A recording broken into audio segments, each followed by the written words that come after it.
नमस्कार। Sanskrit online classes में आप सभी का स्वागत है। पिछली क्लास में हमने रघुवंशम महाकाव्य के द्वितीय सर्ग के अंतर्गत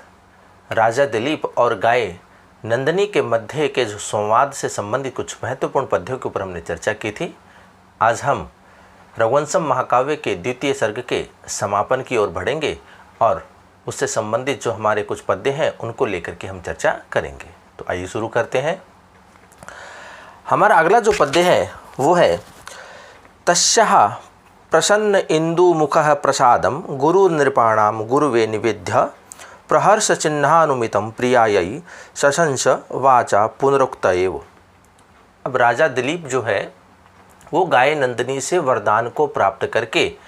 और गाय नंदिनी और राजा दिलीप जो है वो हिमालय पर्वत की उस गुफा से आश्रम की ओर लौटने लगते हैं। अब राजा दिलीप जो है गाय नंदिनी और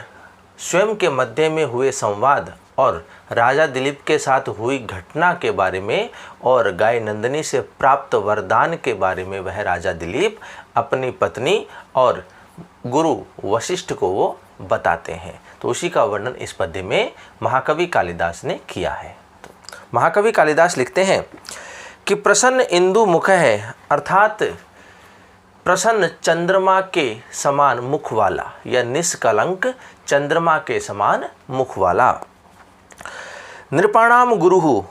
समस्त राजाओं का जो स्वामी अर्थात वह राजा दिलीप। प्रहर्ष चिन्हानुमितम, प्रसन्नता के लक्षणों से अनुमानित किया जाने वाला वह राजा दिलीप। तस्याः प्रसादम, अर्थात उस गाय नंदिनी के द्वारा दिए गए वरदान को पुनरुक्त एव, पुनरुक्ति के समान, वाचा वाणी के द्वारा, गुरुवे निवेद्य, गुरु वशिष्ठ को निवेदन करके, प्रियायै शशंस है, अपनी धर्म पत्नी रानी सुदक्षिणा को बताया। अब यहाँ राजा दिलीप जो है गाय नंदिनी से प्राप्त वरदान के बारे में पहले मुनि वशिष्ठ को बताते हैं और मुनि वशिष्ठ की आज्ञा को प्राप्त करके अपनी धर्म पत्नी सुदक्षिणा को वो उस वरदान से संबंधित जो बातें हैं, उस वरदान की जो सफलता है उसके बारे में बताते हैं। तो महाकवि कालिदास से कहते हैं कि जो चंद्रमा के समान अर्थात निष्कलंक चंद्रमा के समान मुख वाला है अर्थात वह राजा दिलीप, और जो समस्त राजाओं का स्वामी है वह राजा दिलीप, प्रहर्ष चिन्हानुमितम अर्थात प्रसन्नता के लक्षणों से अनुमानित किया जाने वाला। क्योंकि जब राजा दिलीप जो है वो गाय नंदिनी से इच्छित वर को प्राप्त कर लेता है तो उसके मुख जो है वो हर्ष अर्थात प्रसन्न हो जाता है। तो उसके मुख को देख कर के ही यह अनुमान लगाया जा सकता है कि राजा दिलीप जिस व्रत का पालन कर रहे थे वह व्रत सफल हो गया है। इसलिए प्रसन्नता के लक्षणों से अनुमानित किया जाने वाला वह राजा दिलीप तस्याः प्रसादम अर्थात उस गाय नंदिनी के द्वारा दिए गए वरदान को पुनरुक्तेव अर्थात पुनरुक्ति के समान, फिर से वापस से पुनः वाचा वाणी के द्वारा अर्थात पहले वह मुनि वशिष्ठ को बताता है और उसी बात को वह रानी सुदक्षिणा को बताता है अर्थात पुनरुक्ति के समान वाणी के द्वारा, गुरुवे निवेद्य अर्थात गुरु वशिष्ठ को निवेदन करके अर्थात उनसे आज्ञा को प्राप्त करके, प्रियायै शशंस अर्थात अपनी धर्म पत्नी रानी सुदक्षिणा को बताता है। तो यहाँ राजा दिलीप जो है गाय नंदिनी से प्राप्त वरदान के बारे में पहले मुनि वशिष्ठ को बताते हैं और उसके पश्चात अपनी धर्म पत्नी रानी सुदक्षिणा को बताते हैं। तो इसी का वर्णन इस पद्य में महाकवि कालिदास ने किया है। अगला पद्य देखिए। स नंदिनीस्तनयम तनयमदीतात्मा सद्वत्सलो वत्सहुतावशेषम पपौ वशिष्ठेन कृताभ्युनज्ञः शुभ्रम यशो मूर्तम इव अतितिष्णः। अब यहाँ राजा दिलीप जो है गाय नंदिनी के कहे अनुसार राजा दिलीप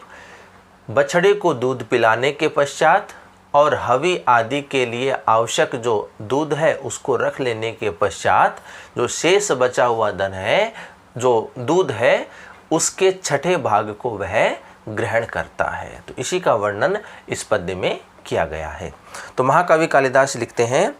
कि अनिंदित आत्मा अर्थात निंदा से रहित स्वभाव वाले, अनिंदित आत्मा निंदा से रहित स्वभाव वाले, आत्मा वाले, सद्वत्सल अर्थात सज्जनों के प्रेमी,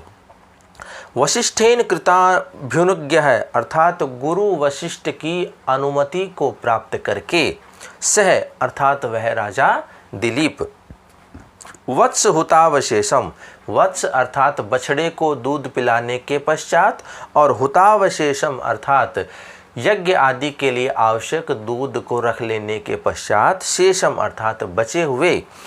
नंदिनी स्तनयम अर्थात गाय नंदिनी के दूध को, शुभ्रम अर्थात स्वच्छ, मूर्तम और अर्थात साकार या मूर्त रूप के,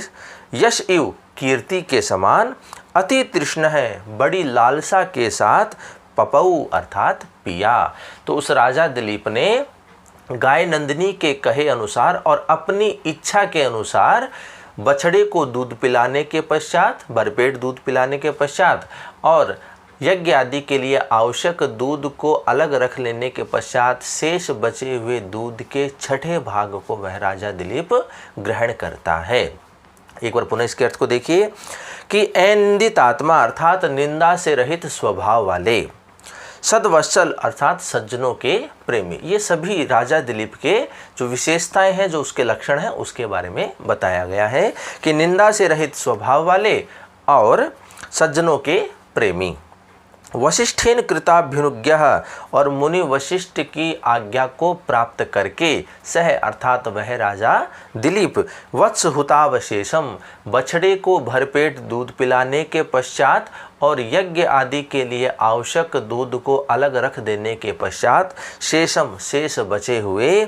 नंदिनी स्तनयम अर्थात गाय नंदिनी के दूध को, शुभ्रम अर्थात स्वच्छ, मूर्तम यश इव साकार यश के समान, अति तृष्णा है बड़ी लालसा के साथ, पपऊ अर्थात पिया। तो राजा दिलीप जो है अपनी इच्छा के अनुसार जो वह गाय नंदिनी को बताता है, उस बात के अनुसार या उस कथनों के अनुसार ही वह गाय नंदिनी के दूध को ग्रहण करता है। तो इसी का सुंदर वर्णन इस पद्य में महाकवि कालिदास ने किया है। अगला पद्य देखिए, प्रातार्थ थोक्त वृत्त पारणान्ते प्रास्थानिकम स्वस्त्रयनम प्रयुज्य तौ दंपति स्वाम प्रति राजधानीम प्रस्थापयामास वशी वशिष्ठः। अब मुनि वशिष्ठ जो है व्रत जो राजा दिलीप और रानी सुदक्षिणा ने जो धारण किया था, गाय की सेवा करना, गाय नंदिनी की सेवा करने का जो व्रत उन्होंने धारण किया था, अब उसकी पालना अर्थात उसकी जो पालना है, जो वह व्रत जो है वो अब पूर्ण हो चुका है। गाय नंदिनी के द्वारा उन्हें वरदान प्राप्त हो चुका है। तत्पश्चात मुनि वशिष्ठ जो है वो राजा दिलीप और रानी सुदक्षिणा को अपने राज्य अर्थात ये जो राजधानी है जहाँ पर राजा दिलीप शासन करते हैं, उस नगर में, उस राज्य में प्रस्थान करने की वो अनुमति देते हैं, उनको वो प्रस्थान कराते हैं। तो इसी का वर्णन इस पद्य में किया गया है। तो महाकवि कालिदास लिखते हैं, वशी वशिष्ठ है अर्थात संयमी, जिन्होंने अपनी इंद्रियों को नियंत्रित कर रखा है। वशी अर्थात इंद्रियों पर विजय को जिसने प्राप्त कर लिया है। तो संयमी वशिष्ठ है अर्थात मुनि वशिष्ठ ने प्रातः अर्थात प्रातःकाल, यथोक्त वृत्त पारणान्ते पूर्वोक्त जो व्रत है अर्थात जो गाय नंदिनी की सेवा करने का जो राजा दिलीप और रानी सुदक्षिणा ने जो व्रत धारण कर रखा था, उसकी पारणान्ते अर्थात पारणा के अंत में, उसके सफलता के अंत में, सफलता के पश्चात, प्रास्थानिकम अर्थात प्रस्थान संबंधी, स्वस्थयनम अर्थात शुभ कारक जो आशीर्वाद आदि है उनको प्रयुज्य दे करके, तव दंपति उस दंपति को अर्थात राजा दिलीप और रानी सुदक्षिणा को, स्वाम अपनी राजधानी के लिए, राजधानी प्रति की ओर, प्रस्थापयामास अर्थात प्रस्थान कराया। अब वो राजा दिलीप और रानी सुदक्षिणा को अपने राजधानी में जाने के लिए प्रस्थान कराते हैं। स्वस्ति वचन आदि का प्रयोग करके, आशीर्वाद आदि उनको दे करके वो उनकी अपनी राजधानी की ओर प्रस्थान कराते हैं। तो एक बार पुनः इसके अर्थ को देखिए। वशिष्ठ है अर्थात संयमी मुनि वशिष्ठ प्रातः प्रातः काल में यथोक्त वृत्त पारणांते पूर्वोक्त व्रत की पारणा के अंत में अर्थात व्रत को जो धारण राजा दिलीप और रानी सुदक्षिणा ने कर रखा था उस व्रत के पूर्ण हो जाने पर प्रस्थानिकम प्रस्थान संबंधी स्वस्थनयनम अर्थात जो कल्याणकारी जो शुभ कारक जो आशीर्वाद आदि हैं उन्हें प्रयुज्य दे करके तौ दंपत्ति उस राजा दिलीप और रानी सुदक्षिणा को स्वाम राजधानी अपनी राजधानी प्रति की ओर प्रस्थापयामास प्रस्थान किया। तो इस प्रकार से मुनि वशिष्ठ जो हैं वो राजा दिलीप और रानी सुदक्षिणा को अपनी राजधानी जाने के लिए प्रस्थान कराते हैं। तो इसी का सुंदर वर्णन इस पद्य में महाकवि कालिदास ने किया है। अगला पद्य देखिए। प्रदक्षिणीकृत्य हुतम हुताशनम अनंतरम भर्तुररुंधती च धेनुम सवत्साम च नृपः प्रथस्थे सन्मंगलोदग्रत प्रभाव है। जब मुनि वशिष्ठ राजा दिलीप और रानी सुदक्षिणा को अपनी राजधानी की ओर जाने के लिए प्रस्थान कराते हैं तो प्रस्थान करने से पहले राजा दिलीप जो है वो यज्ञ की अग्नि की, अरुंधति के साथ में मुनि वशिष्ठ की और बछड़े के साथ उस गाय नंदिनी की पहले प्रदक्षिणा करते हैं। प्रदक्षिणा करने के पश्चात ही वो उस आश्रम से अपनी राजधानी की ओर प्रस्थान करते हैं। तो इसी का सुंदर वर्णन इस पद्य में किया गया है। महाकवि कालिदास लिखते हैं नृपः अर्थात राजा दिलीप, हुतम हुताशनम अर्थात जो यज्ञ से उत्पन्न जो अग्नि है, जो हवन की गई जो अग्नि है उसकी, भर्तुम अर्थात पति, अब पति से तात्पर्य यहाँ पर है मुनि वशिष्ठ, अनंतरम अरुंधतीम अर्थात वशिष्ठ के पश्चात माता अरुंधति की, सवत्साम धेनुम और बछड़े के साथ उस गाय नंदिनी की, प्रदक्षिणीकृते प्रदक्षिणा करके, सन्मंगलोदग्रतर प्रभाव है प्रतस्थे शुभ मंगल कृत्यों से, सन्मंगलोदग्रत प्रभाव प्रतस्थे शुभ मंगल कृत्यों से जो अत्यधिक तेज से युक्त वह राजा प्रस्थान करता है, अपनी राजधानी की ओर वह प्रस्थान करता है। तो राजा दिलीप और रानी सुदक्षिणा आश्रम से अपने राजधानी की ओर प्रस्थान करने से पहले हवन की जो अग्नि है उसकी प्रदक्षिणा करते हैं। मुनि वशिष्ठ की प्रदक्षिणा करने के पश्चात माता अरुंधति की प्रदक्षिणा करते हैं और बछड़े के साथ में उस गाय नंदिनी की प्रदक्षिणा करते हैं। उसके पश्चात ही वह राजा दिलीप अपनी पत्नी रानी सुदक्षिणा के साथ अपनी राजधानी की ओर प्रस्थान करते हैं। तो एक बार पुनः इसके अर्थ को देखिए कि नृपः अर्थात राजा दिलीप, हुतम हुताशनम अर्थात हवन की गई अग्नि की, भर्तु अर्थात पति मुनि वशिष्ठ, अनंतरम अर्थात उनके पश्चात, अरुंधतीम अरुंधति माता अरुंधति की, सवत्साम धेनु और बछड़े के साथ में उस गाय नंदिनी की प्रदक्षिणी कृत्य है प्रदक्षिणा करके, सन्मंगलोदग्रतर प्रभाव है प्रतस्थे शुभ मंगल कृत्यों से अत्यधिक तेज से युक्त हो करके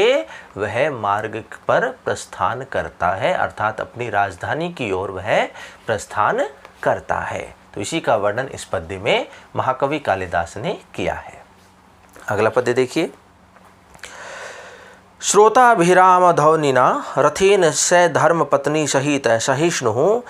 ययावनुद्घात सुखेन मार्गम स्वेनेव पूर्णेन मनोरथेन। अब राजा दिलीप जो है वो अपने मनोरथ को पूर्ण होने के पश्चात अपने राज्य या अपनी राजधानी की ओर प्रस्थान कर रहे हैं। रथ पर विराजमान होकर के बड़े ही आनंद के साथ, बड़े आराम के साथ अपनी अभिलाषा, अपने मनोरथ को पूर्ण होते हुए या उनसे युक्त होकर के वह उस मार्ग पर प्रस्थान करता है। तो इसी का वर्णन इस पद्य में किया गया है। तो महाकवि कालिदास कहते हैं कि धर्म पत्नी सहित अर्थात रानी सुदक्षिणा, अपनी धर्म पत्नी रानी सुदक्षिणा के साथ में, सहिष्णु अर्थात सहनशील, सहिष्णु सह वह राजा दिलीप, श्रोताभिराम ध्वनिना अर्थात सुनने में जो अत्यधिक प्रिय लगे ऐसी ध्वनि के साथ, अनुद्घात सुखेन, अनुद्घात अर्थात ऊंची नीची नहीं होने पर, अर्थात मार्ग जो है वो बिल्कुल समतल है, बिल्कुल भी वह ऊंचा नीचा नहीं है। सुखेन अर्थात सुखपूर्वक, सुख के साथ में, पूर्णेन और बड़े ही आराम से, स्वेन मनोरथेनेव और अपने मनोरथ अपने अभिलाषा से युक्त होकर के, उसकी पूर्णता से युक्त होकर के, रथेन रथ पर विराजमान होकर के या रथ के द्वारा, मार्गम ययौ अर्थात उस मार्ग पर वह चल पड़ा। तो राजा दिलीप जो है अपने मनोरथ की पूर्णता से युक्त होकर के, अपने अभिलाषा की पूर्णता से युक्त होकर के, रथ पर विराजमान होकर के बड़े ही आनंद पूर्वक, बड़े ही आराम से वह उस मार्ग पर चल पड़ा। एक बार पुनः इसके अर्थ को देखिए कि धर्म पत्नी सहित है अर्थात अपनी पत्नी रानी सुदक्षिणा के साथ में, सहिष्णु अर्थात वह सहनशील, सह वह राजा दिलीप, श्रोताभिराम ध्वनिना अर्थात सुनने में प्रिय लगे ऐसी ध्वनि के साथ में, अनुद्घात सुखेन अर्थात जैसा जिसका जो मार्ग ऊंचा नीचा नहीं अर्थात समतल है, ऐसे उस मार्ग पर, सुखेन अर्थात बड़े ही सुख के साथ, बड़े आनंद के साथ, पूर्णेन और बड़े ही आराम से, स्वेन मनोरथनेव और अपने मनोरथ के या अपनी अभिलाषा की पूर्णता से युक्त होकर के, रथेन रथ के द्वारा या रथ के ऊपर विराजमान होकर के, मार्गम ययो उस मार्ग पर वह चल पड़ा। तो इसका सुंदर वर्णन इस पद्य में महाकवि कालिदास ने किया है। अगला पद्य देखिए, तमाहितौत्सुक्य अदर्शनेन प्रजा प्रजार्थ वृत्त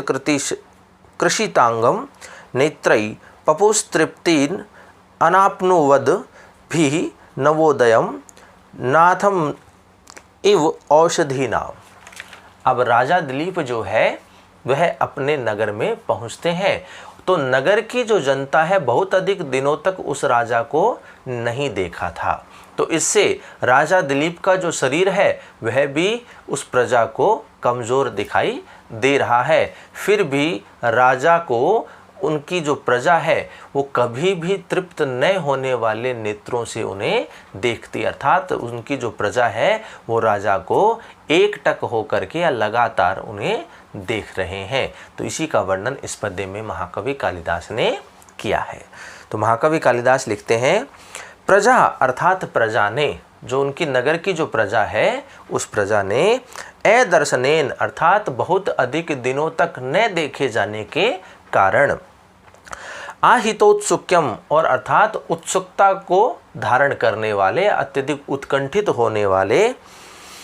प्रजार्थ वृत्त कृषितांगम अर्थात संतान प्राप्ति का जो व्रत उन्होंने धारण कर रखा था राजा दिलीप ने,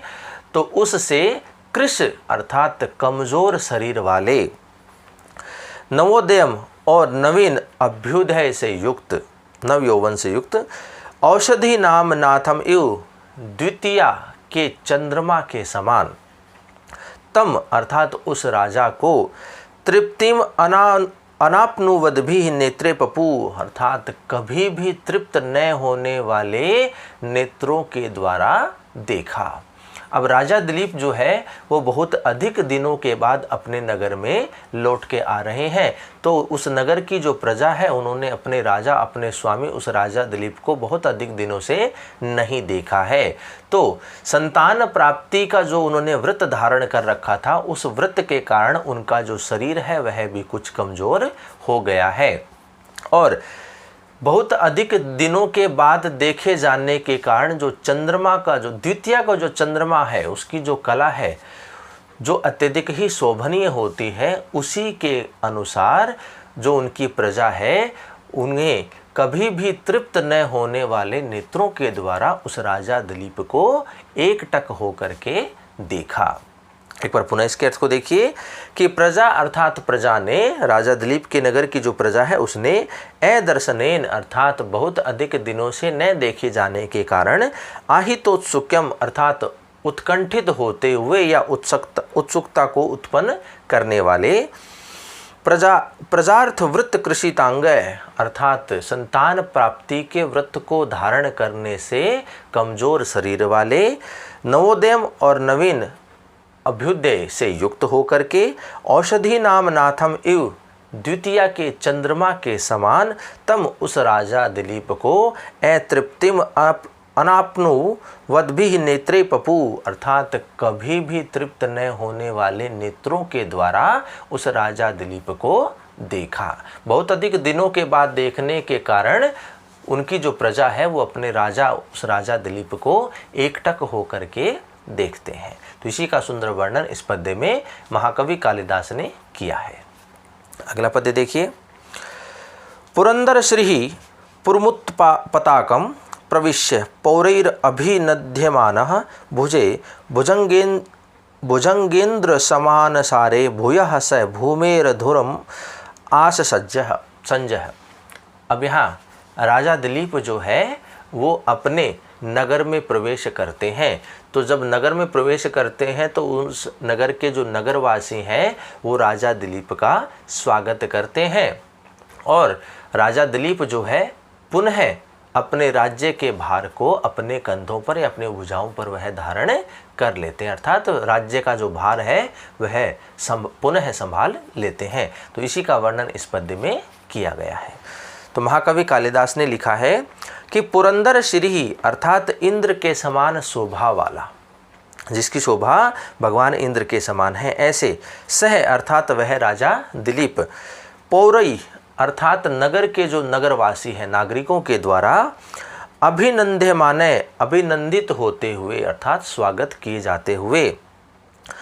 उत्पताकम अर्थात ऊंची पताका से युक्त जो उनका ध्वजा है, जो एक राजा का शौर्य का जो संकेत है उसको धारण करते हुए पुरम प्रविश्य अपने नगर में प्रवेश करके भुजगेंद्र समान सारे अर्थात जो शेषनाग है उसके समान बलशाली भुजे अपनी भुजाओं पर भूयः भूमे पुनः भूमे अर्थात उस पृथ्वी के उस राज्य के धूरम भार को आस संज अर्थात धारण करते हैं। तो राजा दिलीप जब अपने नगर में प्रवेश करते हैं तो उस नगर के जो नागरिक हैं उनके द्वारा राजा दिलीप का स्वागत किया जाता है, अभिनंदन किया जाता है और राजा दिलीप जो है वो शेषनाग के समान बलशाली अपनी भुजाओं पर उस पृथ्वी के अर्थात अपने राज्य के भार को पुनः धारण कर लेते हैं। तो इसी का वर्णन इस पद्य में महाकवि कालिदास ने किया है। अगला पद्य देखिए जो कि रघुवंशम महाकाव्य के द्वितीय सर्ग का अंतिम पद्य है। तो देखिए, अथ नयन समुत्थम ज्योतिरत्रेरिव ध्यो सुरसरिदिव तेजो वहने निष्ठ्युत्म एषम नरपति कुलभूतै गर्भम आधत्त रागी गुरुभिर अभिनिविष्ट लोकपालानुभावै। अब जिस बात को लेकर के, जिस उद्देश्य को लेकर के द्वितीय सर्ग का जो हमारा प्रारंभ हुआ था कि राजा दिलीप जो है वो संतान से रहित है, संतान प्राप्ति के लिए ही वह मुनि वशिष्ठ के पास जाते हैं और मुनि वशिष्ठ उन्हें गाय नंदिनी की सेवा करने का आदेश देते हैं और जिससे वह इच्छित वर की प्राप्ति कर सके, अर्थात संतान प्राप्ति का जो वर है वह उस गाय नंदिनी से प्राप्त कर सके। तो यहाँ इस पद्य में रानी सुदक्षिणा जो है वो गर्भ को धारण कर लेती है। तो इसी का वर्णन इस पद्य में किया गया है। तो महाकवि कालिदास से कहते हैं अथ अर्थात इसके पश्चात ध्योरिव अत्रे नयन समुत्थम ज्योति, किसके पश्चात जिस प्रकार से ध्योरिव अर्थात स्वर्ग या आकाश के समान या आकाश ने अत्रि अर्थात महर्षि अत्रि के नयन समुत्थम नेत्रों से उत्पन्न होने वाले तेज को या पुंज को ज्योति अर्थात तेज जो पुंज है ज्योति है उसको धारण किया, कि जिस प्रकार से स्वर्ग ने या आकाश ने मुनि अत्रि के नेत्रों से उत्पन्न होने वाले ज्योति को या प्रकाश को या तेज पुंज को धारण किया, जिस प्रकार से सुरस हृदिव वहनी निष्ठयुतम एशम तेज है, और जिस प्रकार से देव गंगा ने भगवान शिव का जो तेज पुंज है अर्थात स्कंद जो है उसे धारण किया, उसी प्रकार से राज्ञी अर्थात रानी सुदक्षिणा ने नरपति कुलभूतई अर्थात राजा दिलीप के कुल समृद्धि के लिए गुरु भी अर्थात उसको बढ़ाने के लिए लोकापालानुभावे और लोक रक्षकों के महान तेज से युक्त अभिनिविष्टम गर्भम आदत, गर्भ को उन्होंने धारण किया। तो जिस प्रकार से आकाश ने या स्वर्ग ने मुनि अत्रि के नेत्रों से उत्पन्न होने वाले तेज पुंज को धारण किया, जिस प्रकार से देव गंगा ने भगवान शिव के तेज पुंज अर्थात स्कंद को धारण किया, उसी प्रकार से रानी सुदक्षिणा ने राजा दिलीप की वंश वृद्धि के लिए और लोक रक्षकों से युक्त महान तेज से युक्त गर्भ को धारण किया। तो इस पद्य में रानी सुदक्षिणा जो है गाय नंदिनी के वरदान के अनुसार गर्भ को धारण कर लेती है। तो इसी का वर्णन इस पद्य में महाकवि कालिदास ने किया है। तो इस प्रकार से रघुवंशम महाकाव्य का जो द्वितीय सर्ग है वह आज समाप्त होता है, पूर्ण होता है। अगली क्लास में हम नए किसी विषय के ऊपर चर्चा करेंगे। आज की क्लास में इतना ही। धन्यवाद।